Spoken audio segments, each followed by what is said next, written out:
Bien, bonsoir à tous. Monsieur le sénateur, monsieur le conseiller départemental, monsieur le maire honoraire, monsieur le maire, madame Roselyne Bienvenue, représentant le président d'Angéloire Métropole, Christophe Béchu, madame le commissaire, monsieur le major de la police nationale, les représentants de notre police municipale, mesdames et messieurs les élus, les enfants du conseil municipal des enfants, mesdames et messieurs les directeurs, mesdames et messieurs représentants, présidents et représentants de nos associations, mesdames et messieurs représentants de l'Union nationale des combattants, mesdames et messieurs. Une fois n'est pas coutume, d'habitude je les prononce en conclusion. Pour cette cérémonie, je commencerai par vous souhaiter tous mes vœux.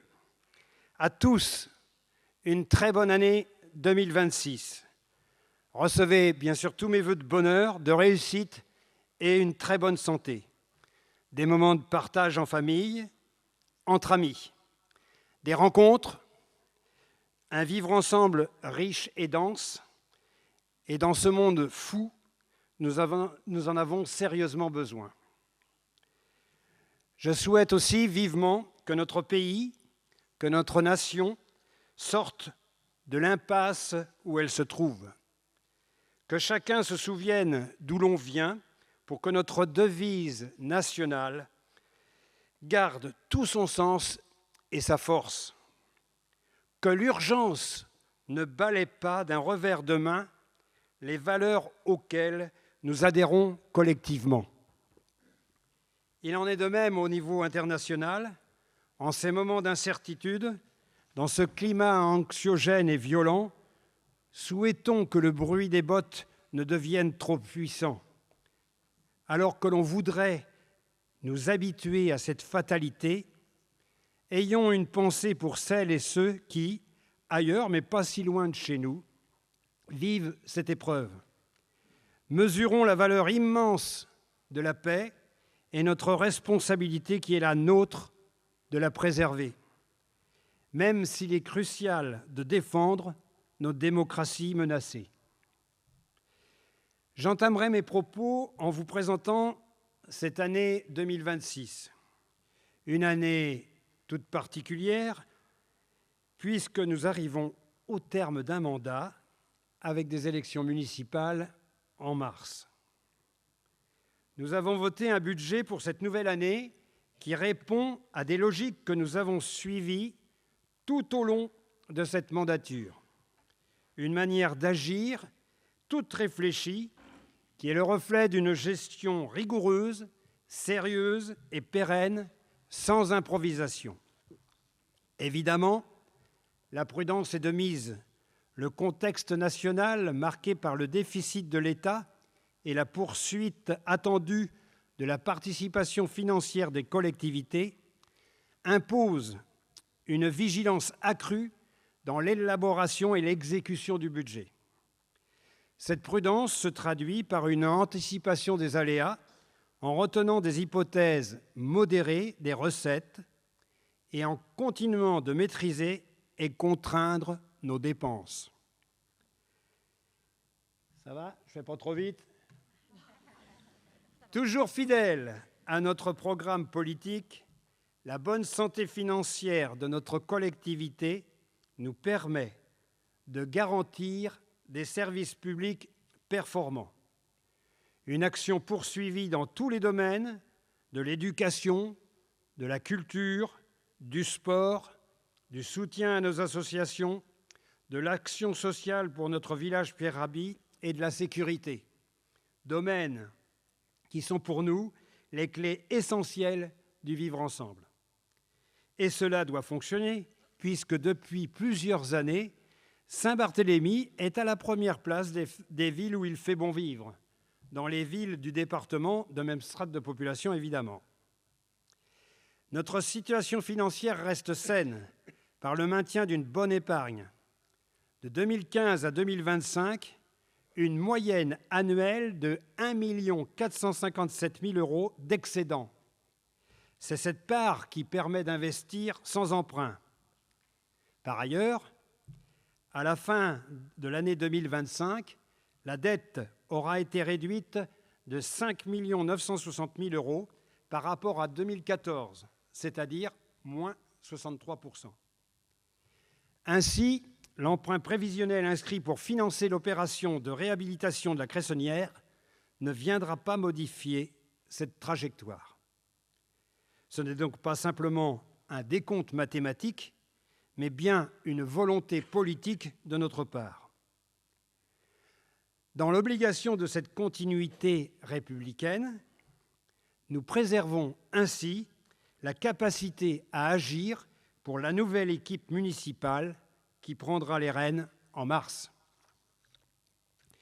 De cette manière, cette solidité nous a permis de soutenir un haut niveau d'investissement, tant pour les projets que pour l'entretien du patrimoine.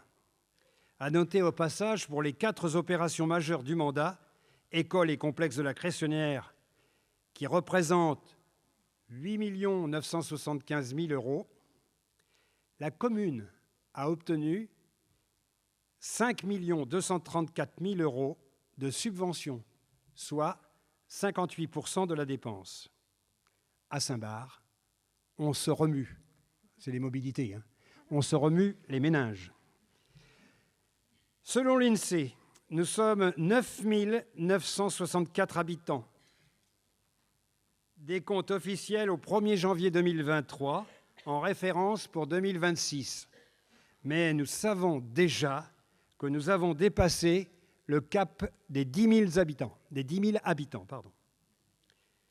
Je souhaite la bienvenue à toutes les familles qui viennent d'arriver sur notre territoire.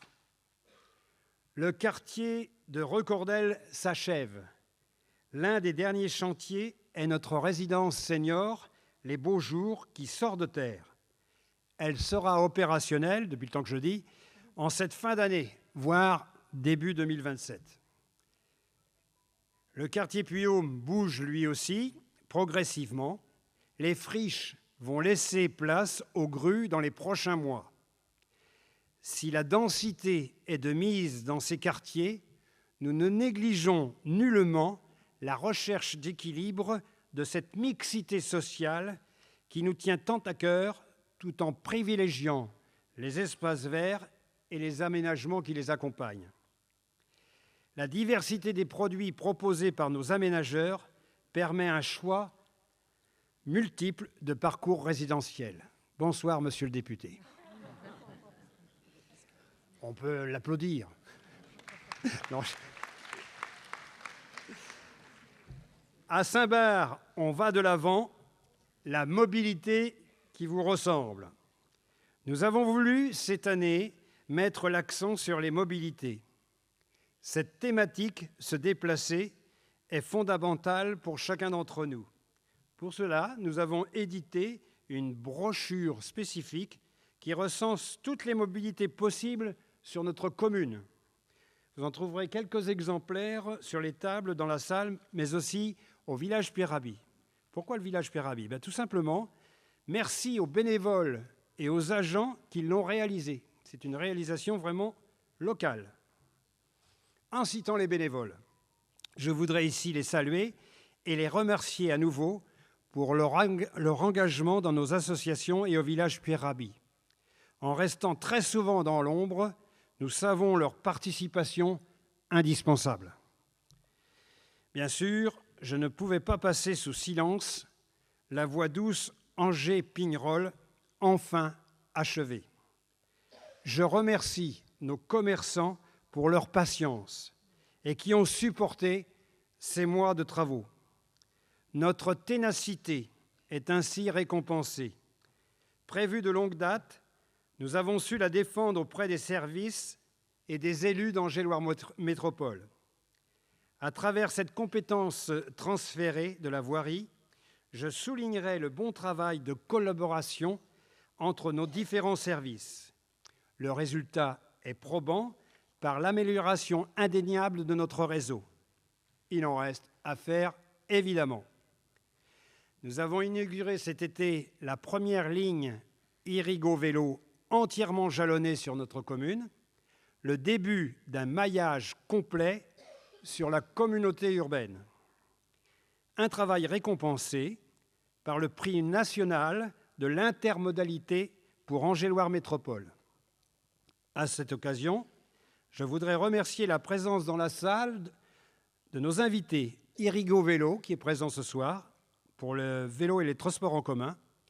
Il faudra excuser l'association des paralysés de France qui devait venir, mais il y a aussi la présence d'Anjou Mob Service qui sont là pour répondre à vos questions.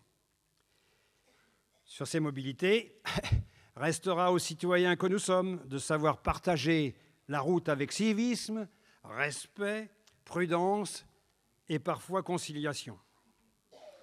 Un petit clin d'œil pour cette voie douce qui va d'Angers à Pignerol. Restera aux nouveaux élus d'imaginer un avenir à notre petite gare. Parce que nous avons la patate et la pêche. Eh oui, parce que nous avons la patate et la pêche, ça bouge à Saint-Barth.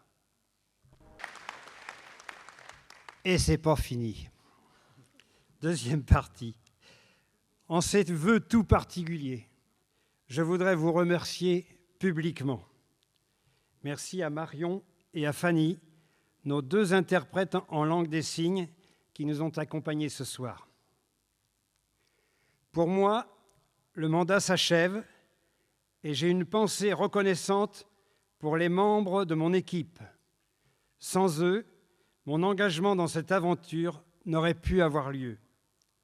Leurs convictions, leur dynamisme et leur fidélité ont été des atouts et une aide forte pour traverser ce mandat émaillé d'imprévus et aussi parfois pour surmonter les doutes. Il y a quelques élus derrière. Et il y en a aussi dans la salle et c'est une équipe beaucoup plus complète et ceux qui restent dans l'ombre, ne nous les oublions pas. Un projet politique se décline en programme et en action. Il a fallu évidemment s'adapter et être réactif face aux différentes crises. Si le chemin reste sinueux pour accéder aux promesses de campagne, je pense que nous avons fait honnêtement le job. Servir sans se servir, avec altruisme et modestie. Il reste à faire, bien sûr, parce que ce monde n'est pas du tout parfait et qu'il demande sans cesse à se renouveler. Toute ma gratitude ira aussi aux agents municipaux de notre collectivité, quel que soit leur niveau de responsabilité, pour leurs compétences indispensables pour mettre en musique la politique choisie. Cette osmose entre élus et services est cruciale pour le bon fonctionnement de la boutique. Un coup de chapeau pour ceux qui étaient d'astreinte ces derniers jours. Il y en a encore quelques-uns qui sont d'astreinte ce soir. Je voudrais aussi remercier Christophe Béchu, qui m'a fait confiance en me nommant vice-président à Angers-Loire Métropole. J'ai découvert de cette manière une autre façon de mener une action politique locale. Les affaires agricoles et le projet alimentaire territorial dont j'avais la charge sur ce mandat méritent et mériteront encore toute notre attention. Une pensée pour nos agriculteurs en difficulté, et c'est d'actualité, en leur souhaitant des jours meilleurs. Ah, cette mairie, je l'ai arpentée dans tous les sens. Elle risque de me manquer un peu, mais le choix est fait. Je laisse la place. Je pourrais ainsi me consacrer à mon épouse, que je remercie très vivement pour m'avoir accompagné dans cette expérience de vie qui demande tout de même quelques sacrifices personnels et une obligation d'être en accord avec l'engagement pris. Cela devrait parler à certains d'entre vous. Ce sera pour nous deux le moment de profiter, comme le dit Stéphane Escher dans sa chanson « Déjeuner en paix ». 1776 au 1er janvier, 1560 demain matin. C'est le nombre d'heures qui reste pour terminer ma mission. Je peux vous assurer que je respecterai le mandat jusqu'au bout. Il me reste quelques dossiers qui demandent un suivi courant et quelques valeurs à défendre.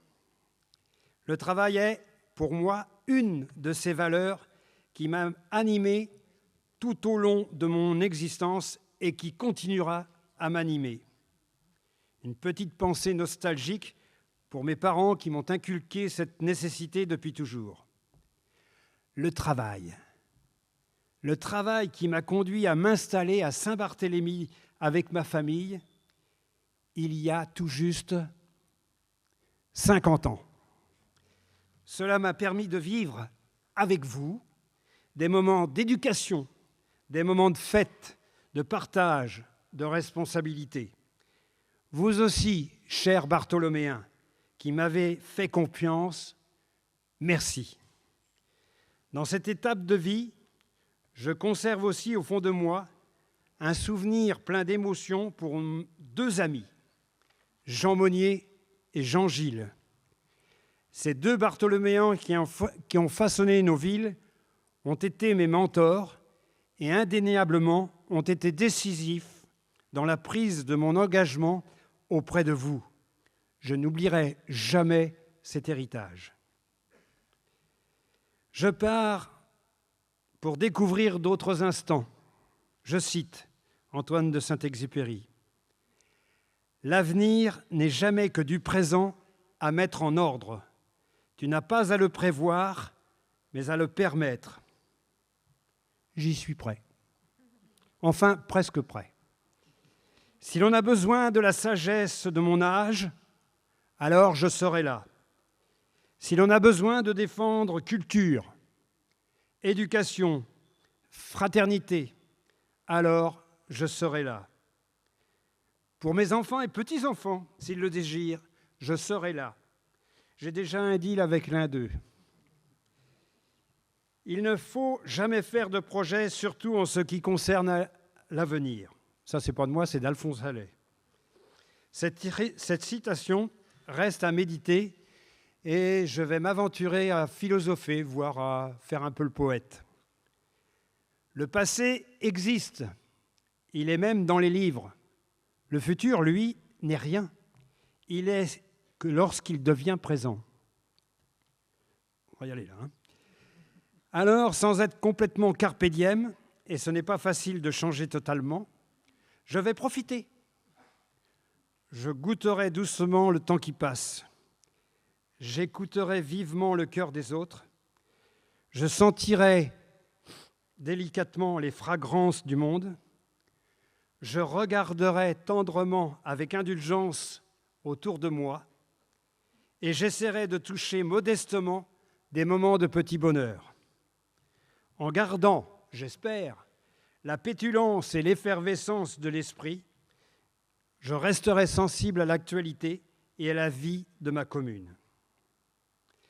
Alors là, je vais faire une petite surprise et je vais demander à Madame Bréjon de venir sur scène.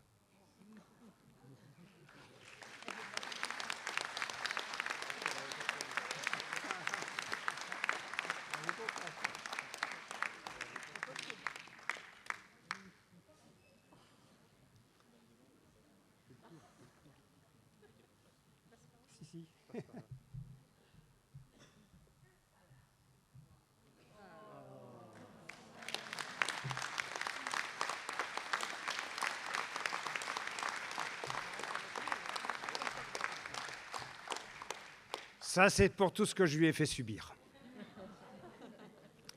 Bon, alors, un petit détail aussi, c'est un bouquet de fleurs. Ça n'a rien à voir avec la galette, c'est sur mes propres deniers. Je vous renouvelle tous mes vœux pour cette nouvelle année. Merci pour votre écoute.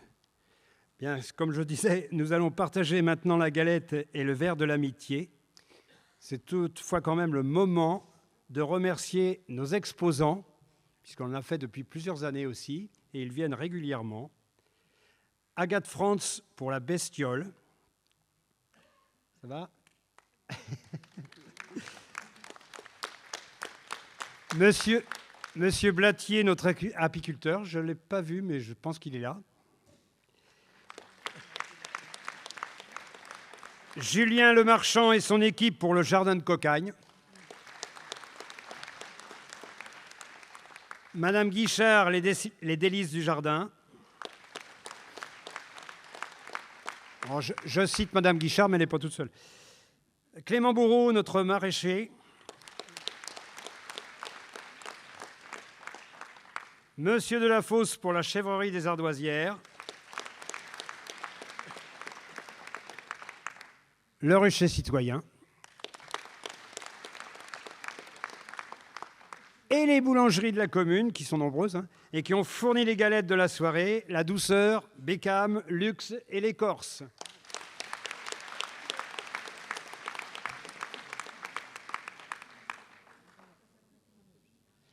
Un grand merci à tous. Très bonne année 2026.